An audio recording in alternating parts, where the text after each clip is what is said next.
Now, at the age of 23, the explorer, Lucy Shepherd, was the youngest ever member of the Scientific Exploration Society Council. And she's far from finished just yet. She now wants to reach part of the Amazon almost untouched by humans. Before she embarks on this uncharted journey, Lucy Shepherd is with us right now. Hello to you, Lucy. Hiya, thank you for having me. Oh, thank you for joining us. Tell us about the journey. So I am going part of the Amazon biome to Guyana, and I'm crossing the Kanuku Mountains. Now, the Kanuku Mountains are a protected area in Guyana, which is very, very special, and they're full of a lot of high jungle mountains, and it's a long way. I'm basically trekking the width of Guyana. The jungle expeditions, it's so dense, so we can expect to sometimes only be moving a whole day, 1 kilometer maybe in a day. It's going to be hard. It's going to be uncharted, unknown. The only maps I have really are back from the 70s, and they were done by someone in a plane going past with a camera, so they're not that reliable. But it's just going to be a case of getting on the ground and seeing what happens, because this is very unknown and uncharted and unexplored terrain that we're going in. So who knows how long it's going to take? Why are you doing it? That's a loaded question. No, why am I doing it? Well, of course, one of those reasons is I wouldn't be doing it if I didn't love this. But there are a lot of reasons, really. The main reason for doing this expedition is to both celebrate and make people aware of what can be achieved when we protect our wild places. It's very, very amazing that Guyana have protected these Kanuku Mountains, and they're full of biodiversity as a result of it. So that's the first thing. The other thing I want to do with this expedition is to both inspire and empower, hopefully, more people to just get out there and go for it and achieve their dreams and see their potential, because that's definitely what this is about for me. What are the challenges, the hazards? Yeah, there's a lot of hazards. There are, of course, the wild animals. Can't forget the snakes. Can't forget the jaguars. I crossed this mountain range from south to north last year.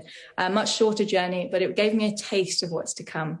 And during that journey, right in the middle of the worst point where any danger could show itself came, and we got surrounded by bushmaster snakes and jaguars, and it sounds like something from a horror film, but I'm very aware that these are big risks. Other risks are river crossings, deadfall, which is trees falling, and of course like infections and heat exhaustion. But it's all managed risk. It's all things that I've thought about and trained for, and myself and my great team are ready for it. So who are you travelling with, Lucy? So I'm travelling with 4 awesome Amerindians, all of whom I know from previous expeditions in the jungle. So I've handpicked them. They're just their skills and their tribal skills. They're from different tribes around the area. Are just going to be so useful. And the dynamic that we have is very, very special. You know, it might seem like I'm an outsider coming to the jungle to do this with them, but the thing that really brings us together is that we all have this love for adventure. You know, we all love that, and we work well. We work well as a team, and they're so fun, and I just can't wait to see them again. It's been a while.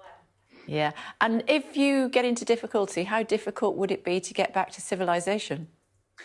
We have set up in place, but it could be a couple of days. It's a long way out. We have a search and rescue plan organised, of course, but it would be a case of making a stretcher and starting to make our way north. That's amazing. That's amazing. And the area that you are travelling through, how much longer do you think areas like that might exist? How much longer? That's a good question. I mean, that's why it's so great that this is protected. The problem is with climate change happening, the wet seasons are getting wetter, the dry seasons are getting longer and hotter, and that's putting especially the Amazon at so much risk, because the Amazon will eventually, like if this continues, become more like savanna, which of course habitats destroyed, ecosystems destroyed, and so yeah, we need to keep protecting these. Of course, forests are great, jungles and rainforests great CO2 absorber as well. So yeah, this is definitely trying to highlight the importance of protecting these places. Fantastic, Lucy. Keep well, keep safe. If you can keep in touch with us, then please do, and if not, be in touch again once you get back. Thank you very much. Thank you. Tamara's here.